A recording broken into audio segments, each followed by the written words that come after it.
The point is, آپ اس صورت میں جب الیکشن کرائیں گے تو پھر وہی کرپٹ NRO کے دھلے ہوئے آپ کے اوپر آئیں گے. اگر یہ ایک آپریشن سسٹم نہیں کرتا, chief justice is doing a wonderful job right now, we must support him, لیکن he is one man, system corrupt ہے. لوور جوڈیشری ہماری سب سے کرپٹ ادارے موجود ہے. وہی بات ہے کہ سارے دہشت گرد تو لوور جوڈیشری پہ چھپ فارغ ہو جاتے ہیں. ٹھیک ہے, ہم کو اسپیشل کورٹس بنانی پڑیں گی, چاہے ملٹری کورٹس بنانی پڑیں, کہ ان لوگوں کو ٹرائل کر کے لیگلی سزا دی جائے. ملٹری کورٹس میں لوگوں کو یہ امپریشن ہے کہ انہیں وہاں جسٹس نہیں ملا. دیکھیں ہم نے خودکش حملہ آور پکڑے ہوئے ہیں سینکڑوں جیکٹس کے ساتھ, وہ ریکارڈ آن ریکارڈ کہہ رہے ہیں کہ ہم پاکستان پہ حملہ کرنے کے لیے خودکش. ان لوگوں کو میڈیا پہ لائیے, late them make a confession and execute them. اسی طرح کرپٹ لوگ لاکھوں پکڑے ہوئے ہیں ہمارے پاس, ایسے لوگ اس ملک میں ماشاءاللہ. NRO سے تو 8000 تو کیسز ہی ہیں صرف, تو ہم کو کیا ہے, کرپٹ لوگ نہیں مل رہے ہیں. You will have to make few of them as an example. آپ مثال بنا دیجئے 4 5 10 15 100 200 کرپٹ اور دہشت گرد ایلیمنٹس کو, یقین کیجئے یہ ملک اس طرح صاف ہو جائے گا. دیکھیں آپ ایران کو کوٹ کر رہے ہیں, ایران ہیڈ آئل, پاکستان اس وقت ایڈ کے اوپر ڈیپینڈنٹ ہے. ہم پچھلے اتنے سالوں سے امریکہ سے بھیک مانگ رہے ہیں, فرینڈز آف پاکستان نے ہمیں ڈچ کر دیا. ہم اکنامکلی اس ساری چیز کو کیسے سسٹین کریں؟ This is the biggest fallacy that our leaders tell us کہ ہمیں غریب ملک ہیں. We are the richest country in the region. In what way? In every aspect. In human resource, in agriculture, in natural resource, in oil and gas and coal and gold and copper. یہ agriculture کا تو حال یہ ہے کہ صرف wait crop اتنی خراب ہے. مس مینج. دیکھیے ہمارے ہاں کمپلیٹلی, میں عرض کر رہے ہیں نا آپ کو, پلیز ٹرائی ٹو انڈرسٹینڈ. ابھی پبلک اکاؤنٹس کمیٹی نے آڈٹ کیا ہے, کہا ہے پچھلے 1 سال میں 300 ارب روپے کی کرپشن پکڑی گئی ہے. بالکل, یہ 1 سال کا ایشو ہے سارا.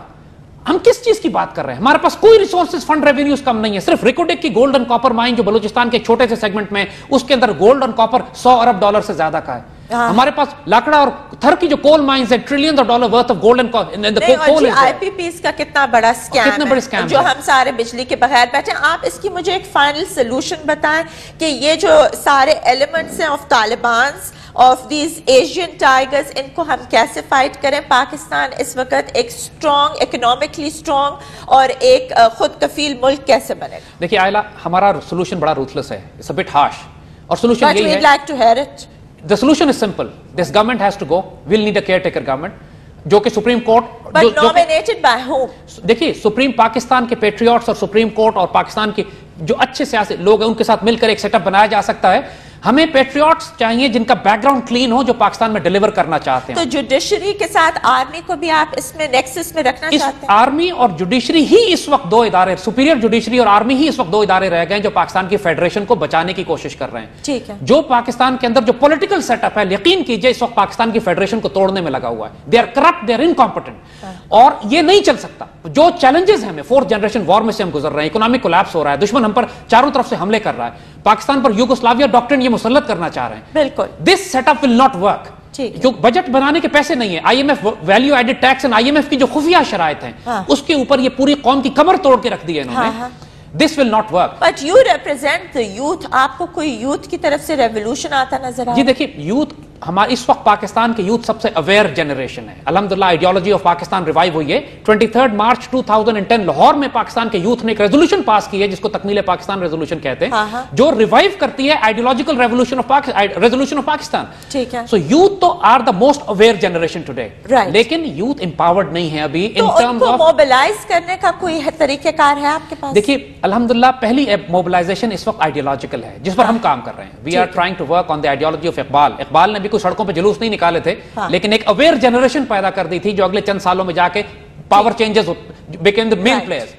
لیکن ہماری یہ ساری ڈاکٹرن جو پچھلے چند سالوں میں ہم نے ڈیولپ کر کے اس وقت آئیڈیالوجی آف پاکستان کو ریوائیو کیا ہے. الحمدللہ پاکستان کے پاور بروکرز اس کو سن بھی رہے ہیں, پاور پلیئرز اس کو سن رہے ہیں. ٹھیک ہے, اور ایک میسو سی چینج آپ کو نظر بھی آ رہا ہے جس کے نتیجے میں ایک وائلنٹ ریئیکشن بھی میڈیا میں ہماری اس آئیڈیالوجی اور مشن کے خلاف آپ کو نظر آتا ہے. ٹھیک ہے, مگر سولوشن اس کے علاوہ اور کوئی نہیں ہے. اس پولیٹیکل سیٹ اپ کو روکنا پڑے گا. We'll need a new radical political set up and change جو کہ 2 پوائنٹ ایجنڈے پہ کام کرے کہ corruption and law and order. ایک دفعہ آپ اس کو اس ملک سے ٹھیک کر لیں, یو ول سی اس کے بعد آپ جو مرضی سسٹم یا امپلیمنٹ کرنا چاہیں اٹ ول فلرش. اس ملک کو اللہ نے اتنے خزانے اور دولت دی ہے کہ آپ Iraq and Saudi Arabia combined you can beat the resources of that. جو آئل اینڈ گیس ریسورسز ہیں, نیچرل ریسورس ہمارے پاس ہیں. ہمارا ایشو لیڈرشپ کا ہے, ہمارا ایشو کرپشن کا ہے, ہمارا ایشو لا اینڈ آرڈر کا ہے, اور اس کو ریزالو کرنے کے لیے ہمیں ریڈیکل سولوشنز پہ جانا پڑے گا. We are in desperate times and they call for desperate measures. Do you look at yourself as a political leader?